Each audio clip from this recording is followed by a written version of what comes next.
요 사진 보시면 뭔가 어색한 부분이 좀 보여지지 않나요?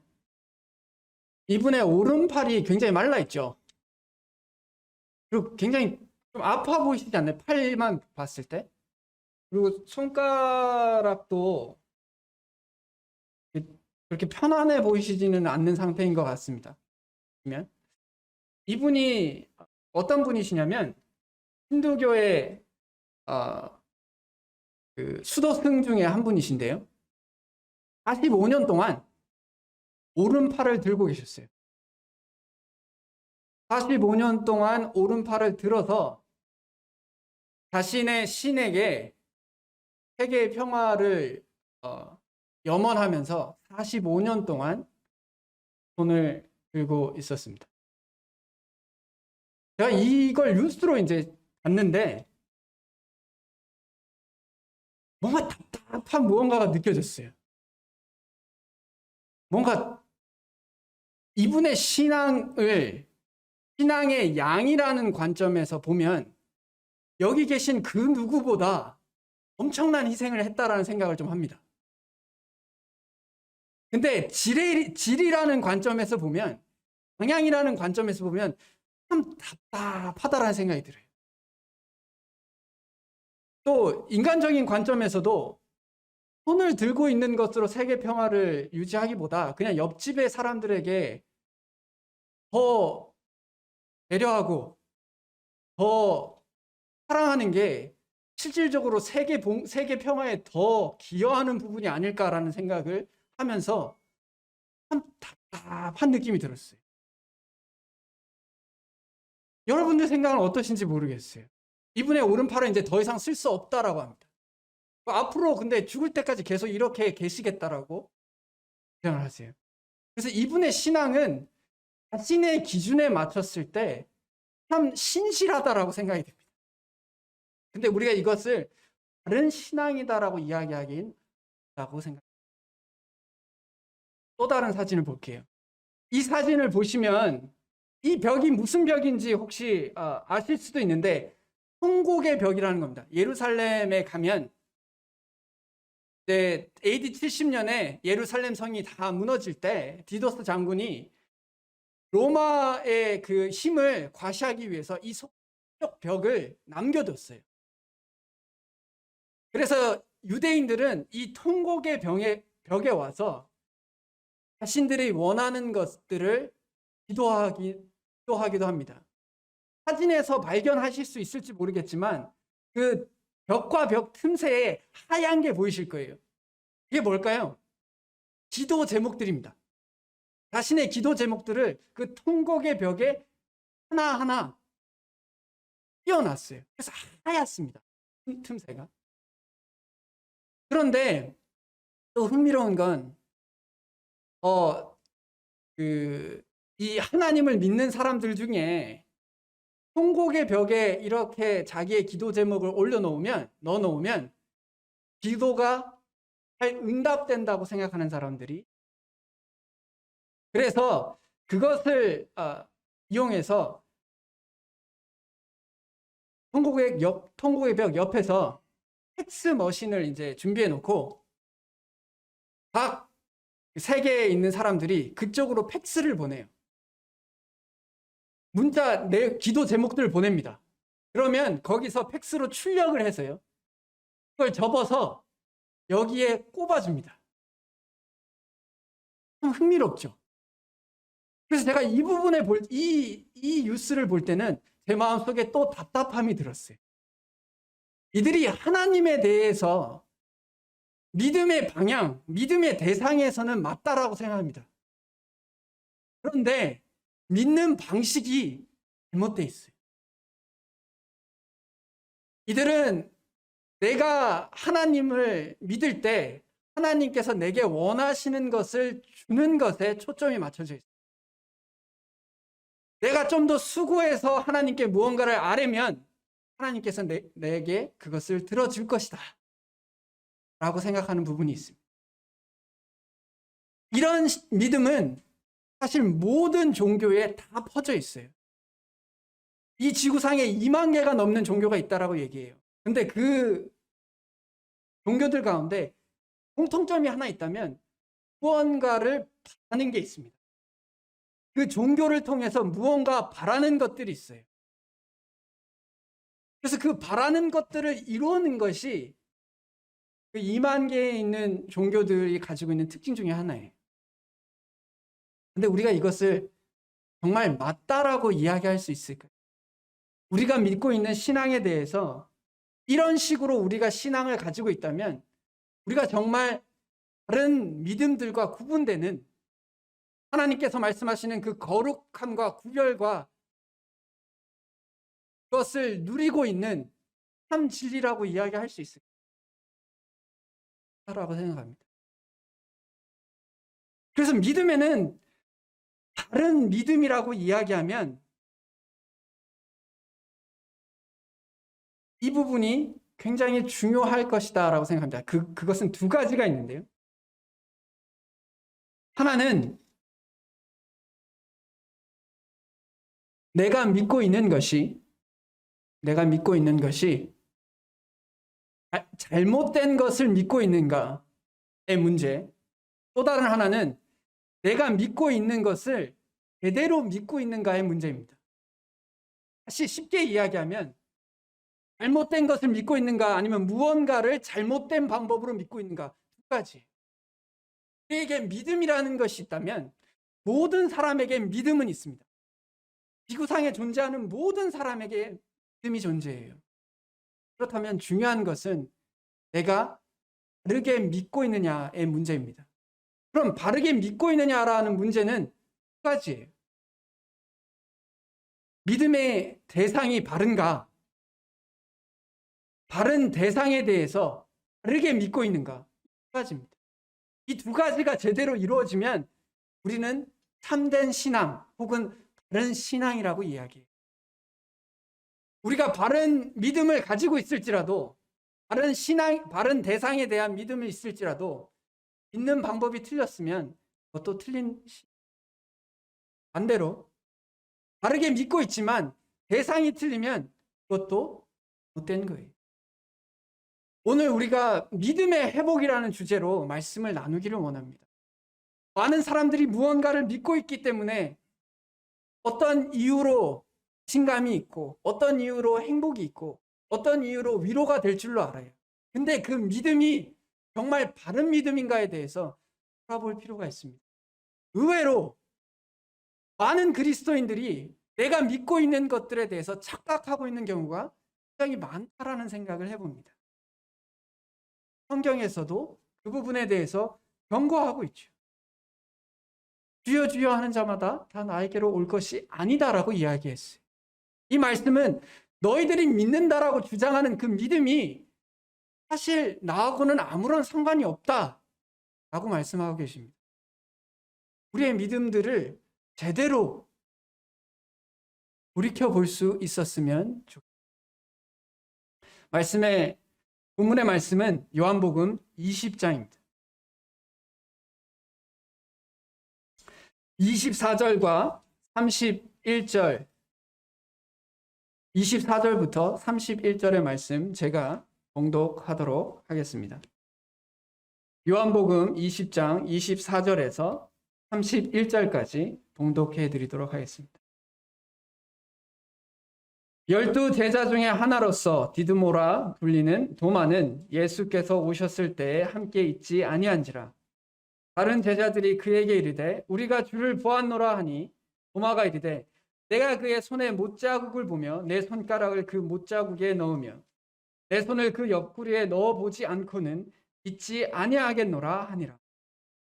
여드레를 지나서 제자들이 다시 집안에 있을 때에 도마도 함께 있고 문들이 닫혔는데 예수께서 오사 가운데 서서 이르시되 너희에게 평강이 있을지어다 하시고 도마에게 이르시되 내 손가락을 이리 내밀어 내 손을 보고 내 손을 내밀어 내 옆구리에 넣어보라. 그리하여 믿음 없는 자가 되지 말고 믿는 자가 되라. 도마가 대답하여 이르되 나의 주님이시요 나의 하나님이시니이다. 예수께서 이르시되 너는 나를 본고로 믿느냐 보지 못하고 믿는 자들은 복되도라 하시니라. 예수께서 제자들 앞에서 이 책에 기록되지 아니한 다른 표적도 많이 행하셨으나 오직 이것을 기록함은 너희로 예수께서 하나님의 아들 그리스도이심을 믿게 하려 하며 또 너희로 믿고 그 이름을 힘입어 생명을 얻게 하려 함이니라. 아멘. 도마는 우리가 잘 알고 있듯이 예수님을 통해서 자신이 믿었던 믿음에 대하여 다시 회복하는 체험을 하게 됩니다. 믿음을 다시 가진 것이 아니라고 생각해요. 그가 믿었던 그 믿음에 대해서 다시 한번 회복된 것을 우리가 볼 수 있다라고 생각합니다. 도마는 예수님에 대하여 예수님께서 십자가에 달리기 전까지 예수님에 대하여 담대함을 가지고 있었어요. 예수님과 함께 많은 일들을 감당해 갔습니다. 그러나 예수님께서 십자가에서 달리셨을 때 다른 많은 제자들과 함께 도망갔을 겁니다. 그리고 사실 여기서 우리가 특별하게 도마에 대해서 특별히 의심이 많은 것처럼 여겨질 수도 있겠지만 사실 그렇지 않아요. 다른 제자들도 다 똑같이 의심했어요. 다 똑같이 예수님에 대한 믿음을 저버렸어요. 자신들의 믿음과 상반된 결정들을 했어요. 그렇기 때문에 유독 도마에게만 문제가 있는 것이 아닙니다. 이걸 적용해 보면 이 시대를 살아가는 우리에게도 마찬가지예요. 우리의 삶이 그래도 괜찮을 때, 우리의 삶 가운데 좋은 일들이 있을 때는 우리가 믿음을 지키기가 수월합니다. 그리고 그것을 믿음이라고 이야기한다기보다 그냥 내 삶이 편안하니 내 마음에 부딪힘이 없는 거예요. 그러나 내 마음에 부딪힘이 생길 때, 내 마음에 불편함이 생길 때 도대체 하나님에 대한 나의 믿음이 더 분명해지는 순간들이 도마와 제자들도 마찬가지라고 생각해요. 그들이 예수님과 표적을 같이 행할 때는 얼마나 열성적이었어요. 얼마나 열정적으로 예수님을 쫓아다녔습니까? 근데 예수님이 십자가에 달리시자 그때 당시에 치욕적인 고통스러운 사형을 당하시자 떠납니다. 떠나고 나서 제자들에게 나타나실 때 제자들이 예수님을 다시 받아들였어요. 그러다 도마는 그때 당시에 없었거든요. 그래서 제자들이 도마에게 이야기했는데 도마는 내 눈으로 보기 전까지는 결코 믿지 않겠다. 우리도 그럴 때가 있습니다. 말씀이 아무리 뭐라고 해도 내가 직접 그걸 경험해 보지 않고는 하나님 앞에 엎드리지 않겠다 라고 할 때가 있어요. 그것이 우리의 믿음에서 떨어져 살아가는 모습이 될지도 합니다. 도마도 그렇게 고백했어요. 우리가 주를 보았노라. 나는 보지 않고는 믿지 아니하겠노라. 이야기합니다. 우리에게 말씀이 있을지라도 그것보다 더 중요한, 그것보다 나에게 더 특별하게 다가오는 것이 없으면 나는 믿지 않겠다 라고 이야기하는 것과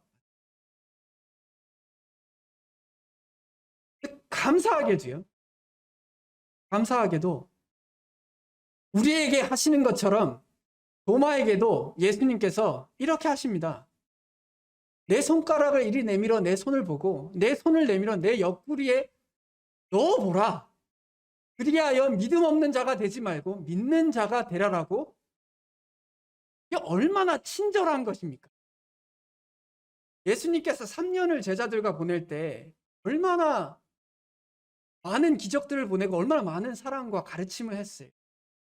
그런데 뭔가 더 특별한 거가 보여지지 않으면 믿지 않는데 예수님께서 그래도 내가 많은 걸 보여줬지만 다시 한번 보여줄게. 그리고 예수님께서 보여주시는 내 손을 내밀어서 내 손을 보고 옆구리에 넣어보라고 이야기합니다. 이것을 보면 어떻게 보면 예수님에게 있어서 이것은 상처죠. 어떻게 보면 고통입니다. 그것을 보여주고 그것을 넣어보는 것에 대해서 주저하지 않았어요. 우리는 우리의 상처를 드러내는 것을 힘들어합니다. 우리의 연약을 누군가가 파헤치는 것을 어려워해요. 예수님께서는 그것을 마다하지 않으셨어요. 내가 너희들을 위해 죽기까지 했는데, 너가 믿음이 회복되는데 이 정도 일이야.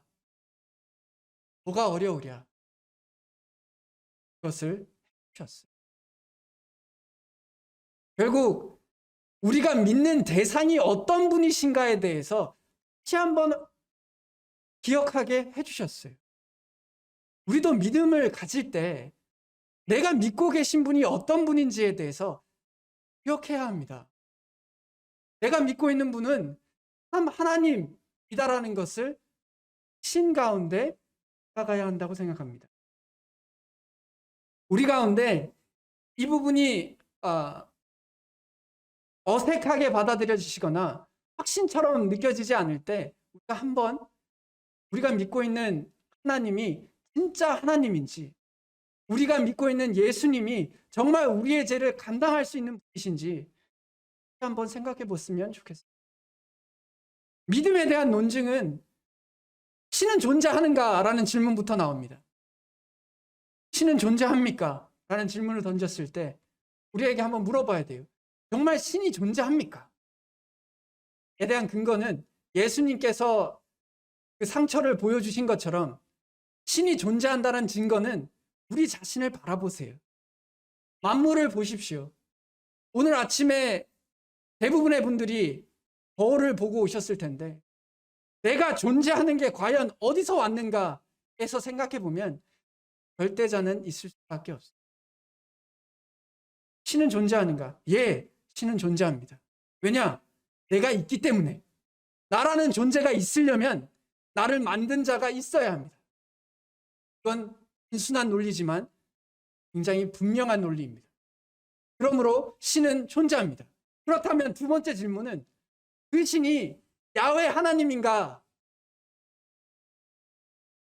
라고 할 때 그 신이 야훼 하나님인가에 대한 증거는 참 많이 있습니다. 강단에서도 여러 번 이야기했다라고 생각해요. 다른 관점에서, 그 전에 이야기하지 않은 관점에서 한번 이야기해 보기를 원합니다.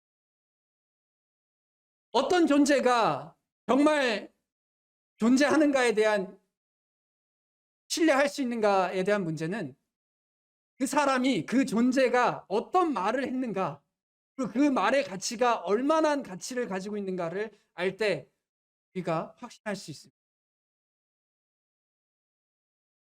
하나님께서 우리에게 일반적인 계시, 만물을 통해서 하나님이 계시다라는 걸 보여주셨어요. 또한 특별한 계시로 성경을 통해서 하나님이 어떠한 분이신지 분명하게 이야기해 주셨어요. 그런데 문제는 그 성경이 정말 맞는가? 의문이 생길 수 있으실 거예요. 근거를 보여드리도록 하겠습니다. 이 성경이 만약에 다른 글들, 신이 있을 수밖에 없어요. 그러면 세상에 많은 종교가 다른 신들에 대해서 이야기할 때 그 종교 서적들 가운데 이 성경이 가지고 있는 위치가 어떠한지를 분별해 보면 합리적인 선택은 그 중에 가장 합리적이고 믿을 만한 종교 경전이 무엇인지를 발견하게 되면 우리가 믿고 있는 하나님이, 우리가 믿고 있는 신이 야훼 하나님인가에 대해서 다시 한번 확신하게 됩니다. 지구상에 존재하는 고문서 중에 원본이 그대로 유지되는 게 거의 없습니다. 거의 없어요. 성경도 원문이 없습니다. 원본 없어요. 우리가 보고 있는 성경 중에 원본은 단 하나도 없어요. 다 사본입니다. 그래서 많은 사람들이 이게 사본이라면 그걸 어떻게 믿을 수 있냐. 옮겨지는 가운데 사람의 생각이 들어갈 수도 있고 틀려질 수도 있지 않느냐. 이걸 어떻게 하나님의 말씀으로 들을 수 있냐. 증거가 있어요.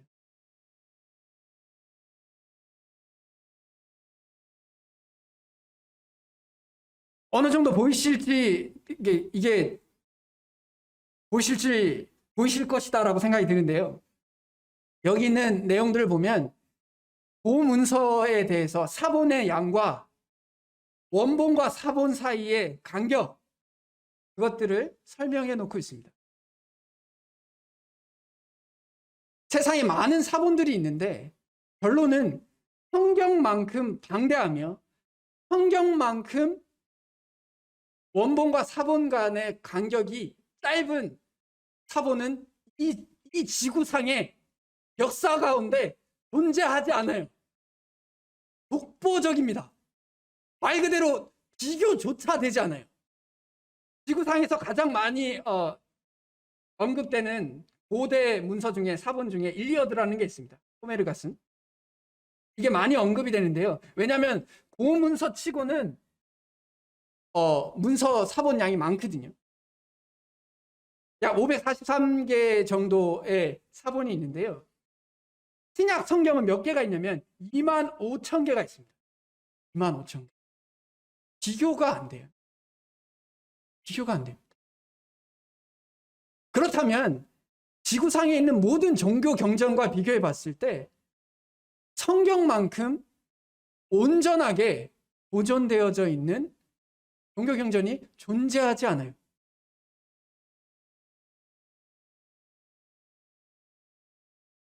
여기서 보시는 것과 같이 그러합니다.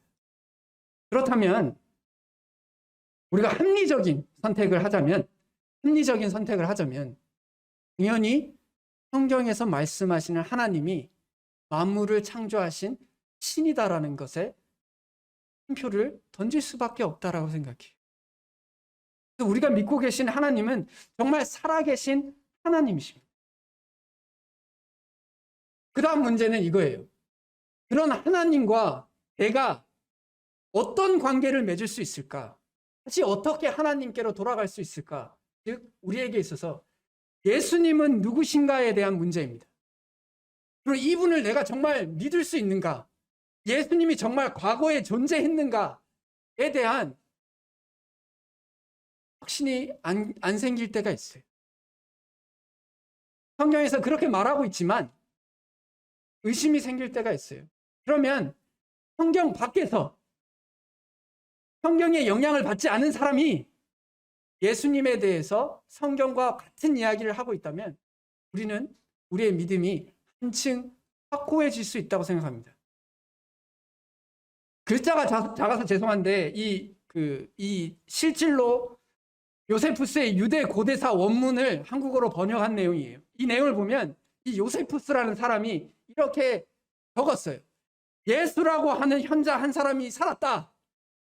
핵심적인 내용만 적으면 그를 빌라도가 십자가에 처형하도록 명령했으나 예수가 죽은 지 사흘째 되는 날 그는 다시 살아나 그들 앞에 나타났다. 오늘날에도 그리스도인이라는 족속이 사라지지 않고 여전히 남아있다라고 이 요세푸스의 유대 고대사에 적혀 있습니다. 그래서 역사학자 중에 예수라는 분이 존재했다라는 걸 의심하는 사람은 없어요. 그분이 하나님의 아들이라는 것에 대해서는 동의하지 않는 분도 계시겠지만 역사학자 중에 예수님은 안 계셨다라고 말하는 사람은 아무도 없습니다. 만약에 그렇게 주장하면 역사계에서 퇴출될 수밖에 없어요. 왜냐? 이 요세푸스의 문헌뿐만 아니라 많은 문헌에서 예수님에 대해서 언급하고 있습니다. 그렇다면 우리가 믿고 있는 하나님이 그리고 우리가 예수님을 통해서 돌아갈 수 있는 그 하나님이 참 하나님이다라는 것이 성경뿐만 아니라 성경 밖에서도 그것을 근거하고 있어요. 우리가 믿고 있는 것에 확신을 가지셔도 됩니다. 내가 내 인생을 걸어야 할 대상에 대해서 확신을 가지셔도 된다고 생각해요. 3단 논법이잖아요. 신은 계신가? 예, 있습니다. 그 신이 하나님인가? 예, 그렇습니다. 그럼 예수님이 누구신가? 그게 메시아입니다. 그러면 당연히 내가 믿는 하나님에 대해서 확신을 가지셔도 돼요. 담대하게 하셔도 됩니다. 주위에서 이것저것 우리의 마음을 흔들어 놓아도 아니야. 분명한 근거 가운데 하나님은 살아계셔. 그리고 그 하나님께 돌아갈 수 있는 예수님이 계셨고 그분을 통해서 내가 하나님께로 돌아갈 수 있어. 내가 구원받을 수 있어. 라는 확신 가운데 그러므로 내가 하나님 앞으로 언젠가 가게 될 거야. 라는 확신을 가지고 살았으면 좋겠어.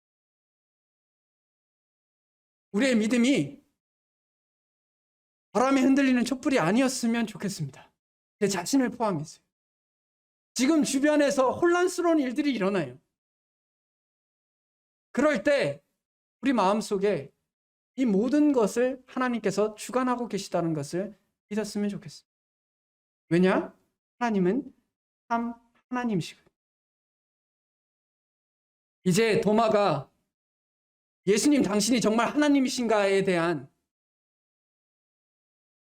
예수님을 통해서 그 근거를 얻었어요. 그리고 나서 그가 고백한 것이 이겁니다. 나의 주님이시요 나의 하나님이시니이다 라고 고백합니다. 이제 이분이 예수님이 참 하나님이라는 것을 알았어요. 그래서 이제는 도마에게 중요한 것은 어떻게 믿는가가 달려있는 거예요. 하나님을 내가 원하는 대로 마음대로 움직일 수 있는 존재가 아니라 내가 원하는 것을 주는 램프의 진이 같은 분이 아니시라 내가 그분의 종이요 그가 나의 하나님이며 내가 그분의 자녀라는 것을 깨닫는 겁니다. 이게 바르게 믿는 거예요. 우리가 하나님을 이용할 수 없습니다. 하나님을 가볍게 여길 수 없어요. 우리가 그렇게 여긴다면 우리는 못된 겁니다.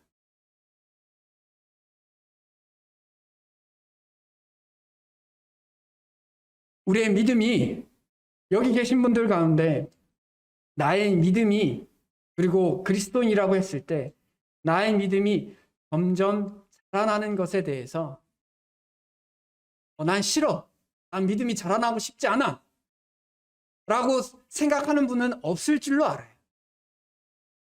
그게 힘들어서 지칠 수는 있다고 생각합니다. 그리고 그것에 대해서 정확하게 잘 몰라서 당황할 수도 있다라고 생각해요. 그러나 난 믿음이 자라나는 것에 관심이 없는데 그렇다면 우리가 스스로에 대해서 한번 생각해 보아야 합니다. 우리가 믿는 하나님은 그런 분이 아니시거든요. 믿음은 어쩔 수 없이 행함을 말합니다. 이건 복잡한 이야기가 아니에요. 사람과 사람 사이에서도 내가 누군가를 믿으면 그 사람에 대해서 그 사람이 한 말에 대해서 그리고 그 사람의 가치에 대해서 높이 평가하고 그것대로 하려고 노력합니다. 그건 당연한 거예요. 근데 입으로만 믿지만 행동하지 않으면 그것은 사실 아무것도 아닙니다. 아무것도 아니에요. 그래서 우리가 하나님에 대해서 아는 것만을 우리가 생각하면 믿음에 대해서 정말 많이 모르는 거예요. 지식이 더해지는 것에만 초점을 맞추면 지식이 더해지면 내가 높아지는 걸로는 충분해집니다. 그러니까 나를 높이기 위해서는 지식을 아는 것만으로도 충분하다고 생각해요. 왜냐? 사람들이 사람 많이 아는구나. 내 자신을 높이는 거에 대해선 지식만 더하면 돼요. 근데 정말 하나님을 높이고 다른 사람을 섬기기 위해서는 믿는 것뿐만 아니라 아는 것뿐만 아니라 행할 수 있어야 합니다. 내 믿음대로 행할 때 그 믿음이 다른 이들에게 의미 있게 돼요. 믿음의 회복이라는 것은 우리가 참된 하나님을 믿고 있다면 믿음의 회복이라는 것은 그 참된 하나님에 대하여 내가 어떤 태도를 가지고 하나님께서 우리에게 주신 말씀에 대해서 어떻게 반응하느냐에 달려있다라고 생각해요. 그럼 믿음이 회복된다는 것은 그런 것이다라고 생각합니다. 예수님께서 도마에게 이렇게 이야기해요. 너는 나를 본고로 믿느냐? 보지 못하고 믿는 자들은 복되다라고 이야기하죠. 이 말은 사실 도마에게만 특별히 이야기하는 게 아니에요. 왜냐하면 다른 제자들도 다 예수님을 보고 난 다음에 회복됐어요. 그래서 도마에게 특별히 이야기하는 게 아니라 우리에게 하시는 말씀. 우리는 예수님을 못 봤거든요. 우리는 예수님을 보지 못했지만 그분이 하신 말씀, 그분이 제자들을 통해서, 믿는 자들을 통해서, 성령의 감동함으로 쓰여진 성경을 통해서 결단을 내릴 수 있는 사람들은 복되다 얘기하는 거예요. 그래서 우리가 복된 거예요. 예수님을 보지 않았지만 예수님의 손의 못자국과 옆에 창자국을 보지 않았지만, 거기에 손가락을 찔러보지 않았지만 그분께서 하신 말씀만으로도 내가 하게 되었다라는 거예요. 된 거예요. 믿음은 들음에서 난다라고 했어요. 믿음은 봄에서 난다라고 하지 않았습니다. 믿음은 결국 그리스도의 말씀으로부터 말미암아. 내가 말씀을 보고 있느냐, 보고 있지 않느냐, 이 이야기입니다. 믿음이 가만히 있어도 원상태로 유지된다라고 생각하지 마십시오. 그렇지 않아요. 절대 그렇지 않습니다. 우리는 믿음의 탱크에 말씀을 집어넣어야지만 그 믿음이 유지가 돼요. 공부하고 똑같아요. 우리는 까먹습니다. 그렇기 때문에 지식을 넣어야 그 지식이 유지가 돼요. 밑 빠진 독에 물 붓기 하고 똑같다라고 생각해요. 우리가 신앙을 위해서, 우리의 믿음을 통해서 하나님께서 공급해 주시는 말씀들을 통해서 우리가 믿음을 계속해서 채워가지 않는다면 우리는 당연히 밑바닥을 보일 수밖에 없어요. 그래서 우리의 삶의 밑바닥이 보이는 이유 중에 하나는 부정적인 의미에서요.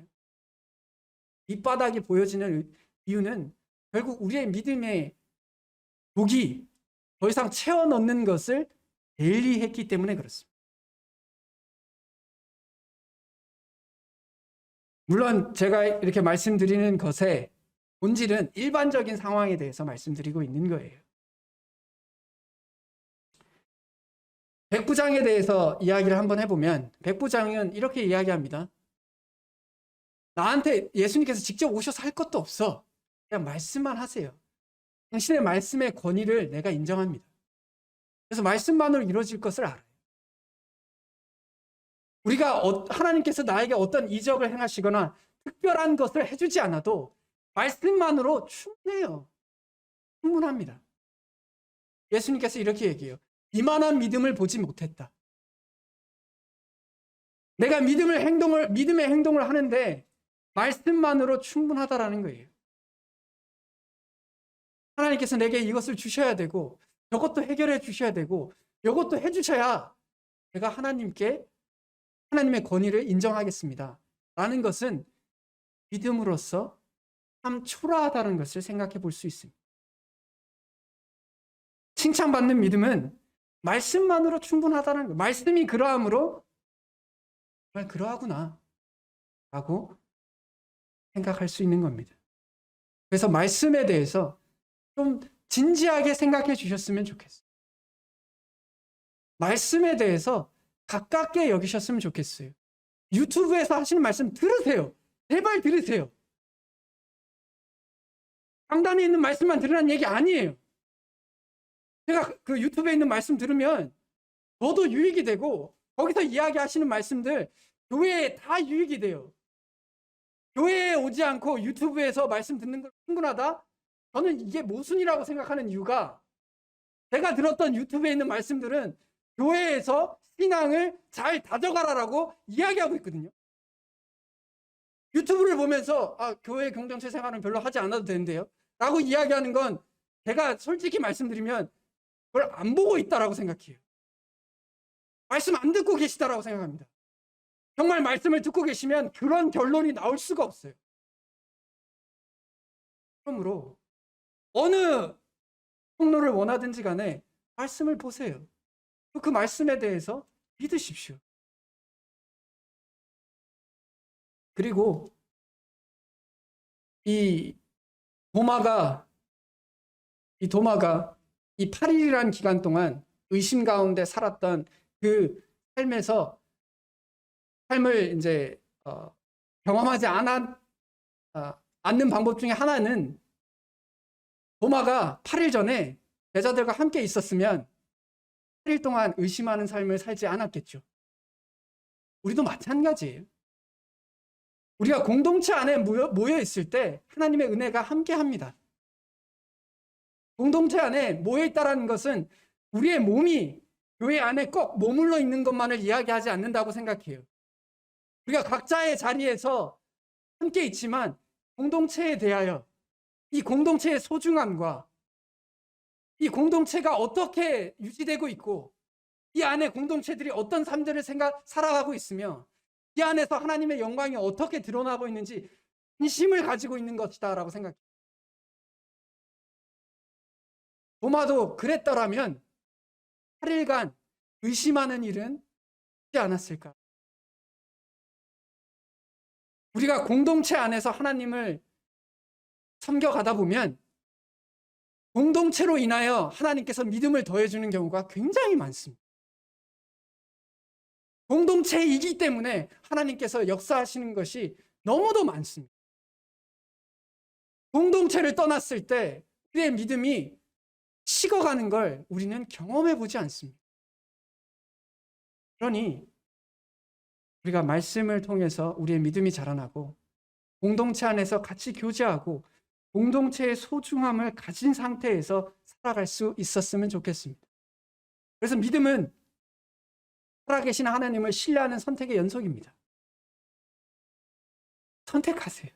날마다. 그분을 의지하면서 어떤 선택들을 하십시오. 믿음이 어떤 추상적인 것들이 아니에요. 믿음은 살아계신 하나님에 대하여 이분이 정말 살아계시니까 내가 이분을 신뢰함을 통해서 내 삶 속에서 뭘 선택해야 하나 하는 겁니다. 그게 신앙이에요. 그게 믿음입니다. 믿음 복잡하지 않고 추상적이지 않아요. 제가 금요일에 전소팀과 기본 교리에 대한 시간을 같이 가졌어요. 그전에도 알고 있었던 거였어요. 근데 그 교재 가운데 제 마음을 건드린 게 있었어요. 그게 뭐였냐면 여기 계신 분들 다 하나님께서 하나님의 나라가 이 땅에 임하는 걸 간절히 바란다라고 생각해요. 여기 계신 분들 가운데 빨리 하나님 봤으면 좋겠다. 내가 천국에 갔으면 좋겠다. 라는 것을 소망하고 있다라고 생각합니다. 저 역시도 그렇고요. 그런데 교재 가운데 이런 이야기가 있었어요. 내가 천국에 대해서 소망하지만 내가 살면서 오늘 내가 하나님의 말씀에 하나를 순종하면 나의 삶 속에 하나님의 나라가 이루어진 것을 내가 모르고 산다라는 거예요. 오시게 될 천국에 대해서는 간절히 소망하는데 지금 내가 오늘 내 욕망과 내 욕심과 나의 감정과 부대끼는 것을 막고 하나님에 대하여 바른 선택을 할 때 하나님의 나라가 이미 나에게 임하였다라는 것은 잊고 산다는 겁니다. 우리 이것을 잊지 않았으면 좋겠어요. 오늘 누군가에게 여기 계신 분들께서 지금 내가 내 마음속에 부딪히는 어떤 욕망을 잠시 내려놓고 하나님을 향한 어떤 선택을 했다면 하나님의 나라가 여러분 가운데 임하신 겁니다.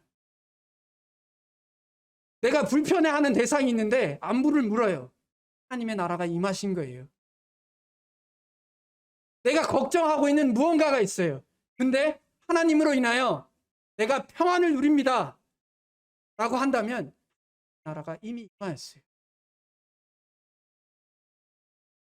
그것이 우리의 믿음이다. 라고 생각합니다. 요한복음에 쓰여진 목적은 결국 우리가 믿고 예수 그리스도를 믿고 그 이름을 힘입어서 생명을 얻게 하려 함이라고 하셨습니다. 성경에서 말하는 생명은 항상 하나님과의 대부분 하나님과의 관계 가운데 말합니다. 정말 살아있는 자들처럼 살았으면 좋겠어요. 죽어있는 것이 아니라 메말라 있는 것이 아니라 병들어 있는 것이 아니라 활기차게 생명 가운데 하나님과 친밀함 가운데 살아갈 수 있었으면 좋겠습니다. 그것이 이 하나님의 말씀이 쓰여진 궁극적인 목적입니다. 하나님께로 돌아가는 겁니다. 그 안에서 누리며 사는 겁니다. 우리가 그렇게 믿음이 회복되었으면 좋겠습니다. 또한 우리가 가지고 있는 믿음이 더욱더 자라날 수 있었으면 좋겠습니다. 다 같이 기도하겠습니다.